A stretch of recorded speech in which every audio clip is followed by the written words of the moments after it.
Hi, welcome back to the channel.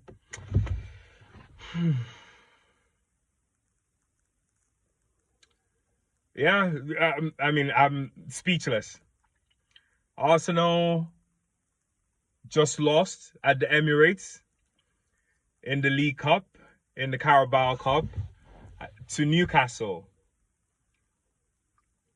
Scoreline, Newcastle 2, or should I say Arsenal 0, Newcastle 2. Yeah, man. Dark day. It's a dark day. The sun is shining right in my eyes, shining right in my face. So good lighting. I appreciate you. Appreciate you, God. However, Arsenal, you let me down. You let all of us down. You let the family down. Your fan base, you let all of us down today. I'm not even angry anymore. I was angry up until the 85th minute. And then I just had to let it go. It just kind of like went away like a cloud. I was like, yeah, right off of a game, you know. But we have to talk about it because there are issues, you know. There are issues that, you know, for us fans that we tend to ignore. And because we've been doing relatively well. No trophies, but we've been doing well, to be honest.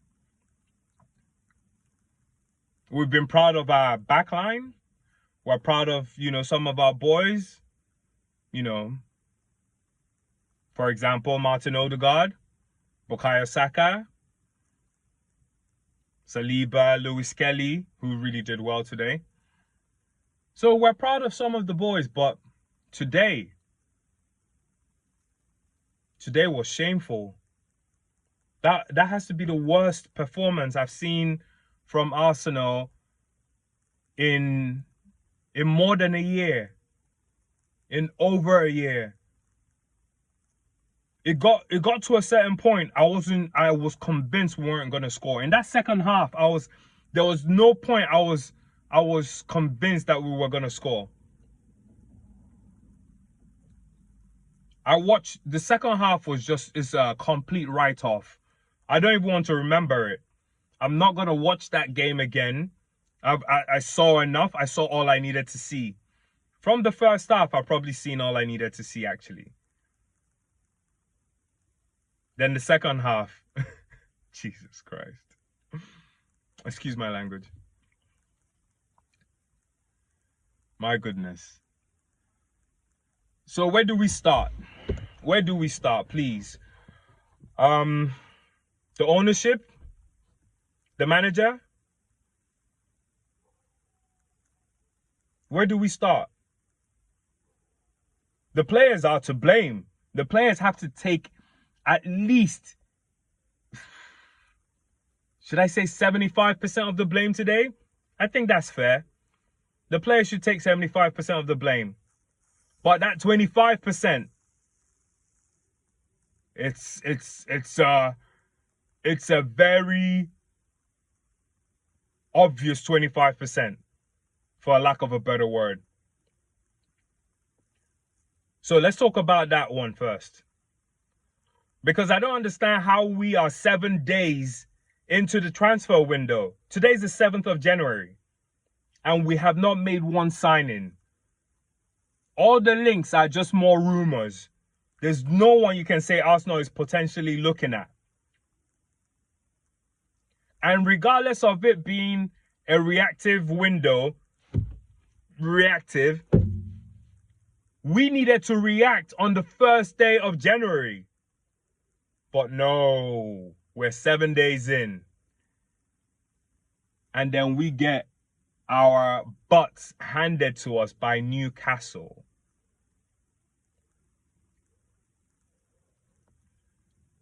At the Emirates as well. So they've taken us down at St. James Park in the Premier League, and now they've taken us down at the Emirates. They are running high on confidence right now. And we are going to have to go to St. James Park again for the Premier League. No.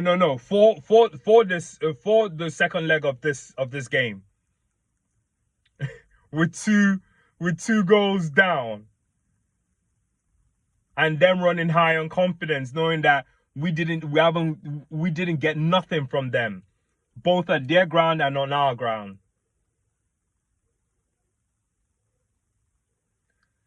Man, like I said, that 25% to blame, the ownership. Yo, sorry, you guys have to forgive me. I have to keep pausing because it's hard. I'm speechless. I can't believe what I just watched.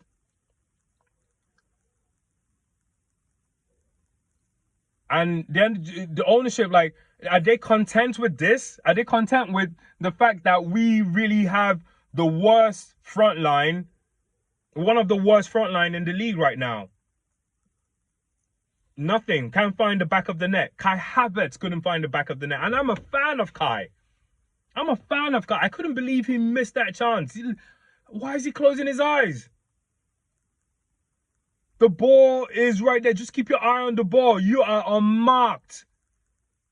Direct it. And I was trying to say, like, even in the game against Brighton, that if we had Kai Havertz, we probably would have scored some of those headers. After today, I don't think we would have scored any headers, even if Kai Havertz was in that game. Is this still the illness? What is it? And if so, speaking of that 25%, why don't you guys go into the transfer window? Why haven't you gone in the transfer window yet? There are players out there. What's going on with Nico Williams? Doesn't he have a release clause or something? You know, go pay the money. Go pay these monies if you're trying to show us ambition. I mean, the last time, what was it? Josh Kroenke came out and was like, be excited. I hung on to that, honestly. As much as people slated him for that, I hung on to that. I was like, I'm gonna trust you. Yes, I'm just gonna, you know, be positive because you guys have come out and said be excited. That means you're planning to invest in the club and do a lot for the club. But they haven't done anything. You signed Declan Rice. It showed intent. At that point, I was thinking like, okay, my club is showing that they're a big club right now. We can sign the 100+ million player.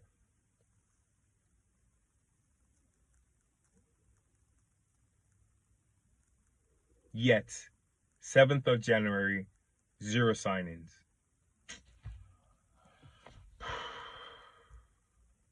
Man. Before I get to the players, let me talk about Mikel Arteta. I don't get it anymore. In fact, I'm not going anywhere right now. We're going to finish this. I don't get it with Mikel Arteta, man. Kai Havertz, why couldn't you take him off today? What's this romance? I love Kai Havertz. But I would have cut him at some point. I would have taken him off in the 60th minute or before then even. But Kai played the whole 90 plus minutes.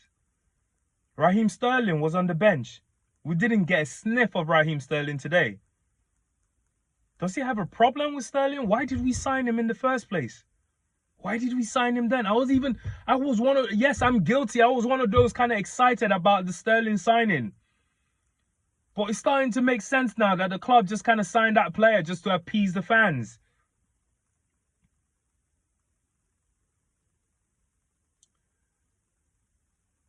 Mikel Arteta gets a lot of the blame as well today. He gets a lot of the blame. He started up, the starting lineup was strong, but I don't understand how he's made, like, you know, our midfield, you know, stronger with the signing of Declan Rice, Thomas Partey, you know, Marino. I believe Marino is still going to come into his own. You know, Martin Odegaard, you know, he's good, but then he's still coming back from injury, this and that. And then today he was poor. He was poor, unfortunately. Then, you know, the back line, you know, he's made them good. He's made Saliba really good. He's made Gabriel really good. You know, Ben White, you know, Timber.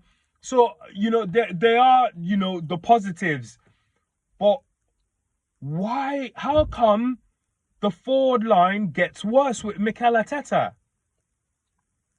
Martinelli was terrible today, for another lack of a better word. My God, I don't even want to talk about Martinelli anymore. I've already said it all.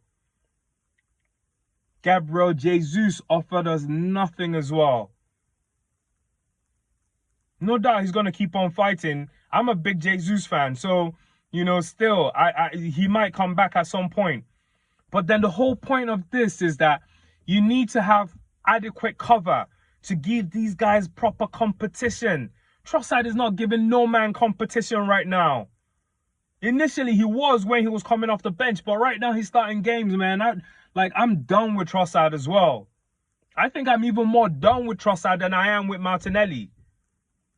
Trossard, I just can't figure him out. I can't figure him out. He's not an Arsenal player. He's not an Arsenal player. He showed his brilliance because he's a footballer. And, you know, he's a professional footballer. So he showed his brilliance. But he's not an Arsenal player. He's not worthy of you know, that front line. People that have been in that front line in the past.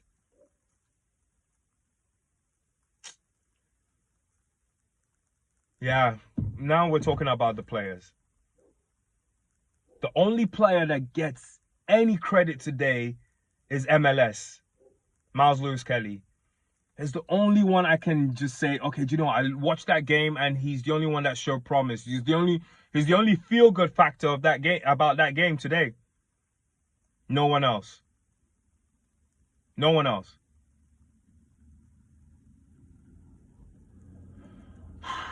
Man. Trossard was poor, man. At some point, I wasn't even sure Declan Rice was still in that game.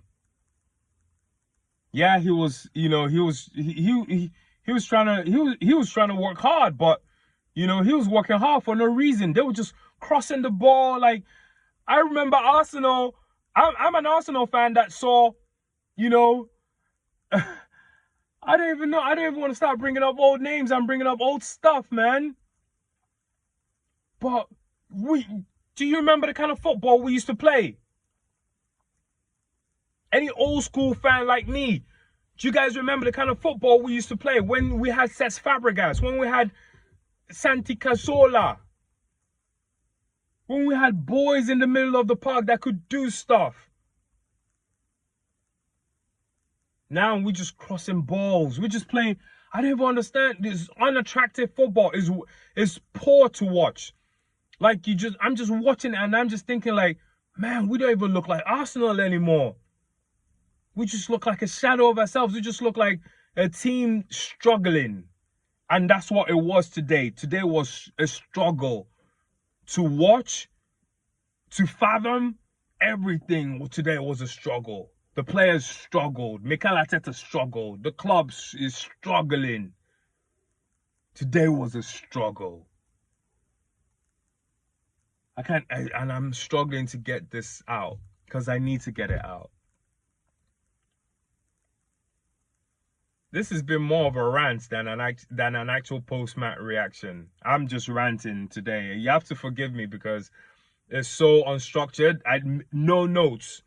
Took no notes of no one today. All my notes tore it up. I wanted to talk about players, wanted to give, like, you know, insights on certain players and things. No notes today. Everyone is just... And I thought the Brighton game was bad. Oh, well. We've still got one more leg to go with this one, right? At St. James Park. Excuse me. Apologies for that. Anyway. Today's a write-off. There's a second leg again for the Carabao Cup because we're in the semi-finals. But we play Manchester United this weekend on Saturday, and that's the FA Cup. So we go again, and we've got quite a series. We've got some games coming up because I think after the Manchester United game is the Aston Villa or Tottenham. I think it's Tottenham, then Aston Villa.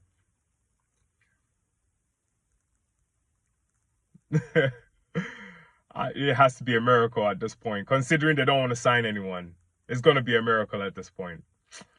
Anyway, I usually try to keep it under 10 minutes, but I've just ranted and gone on. So apologies. And yeah, thanks. I've got new subscribers. I appreciate you all. You know, just please let's be more interactive, make it engaging, like, you know, drop comments and, you know, let's talk about this, you know. And yeah, I had a Liverpool fan come up in the comments and then, you know, wish me well, bless him. But, you know, he kind of like, you know, talked about, you know, Arsenal still having a chance and, you know, stuff. And, you know, I appreciate your comments and, you know, and then there was another comment about, you know, someone talking about Saka. And yeah, I appreciate you guys, man. Just, you know, keep it coming. Let's make this interactive. You know, let's go back and forth. You know, it can't just be my opinion and stuff. You know, you guys have your opinions and, you know, let's air it out here. Anyway, thanks for watching. See you guys on Saturday. And let's just pray for our boys, man. Let's just pray that we get over the line. That's the FA Cup. Do you know, at this point, I'm just speechless. I'm just speechless. I don't want to say I don't care. Obviously, I do care. We all care as fans, as much as some of us may say, oh, we don't care, whatever, but we still care. So, yeah, let's look forward to that game and just hope that the team learns their lesson. They've done well so far, so we give them their kudos for that. You know, they've done well.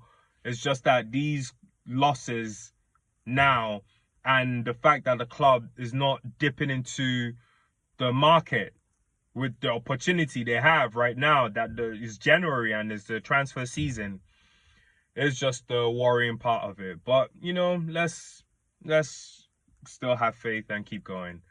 Thanks, you guys. Thank you so much, and see you Saturday.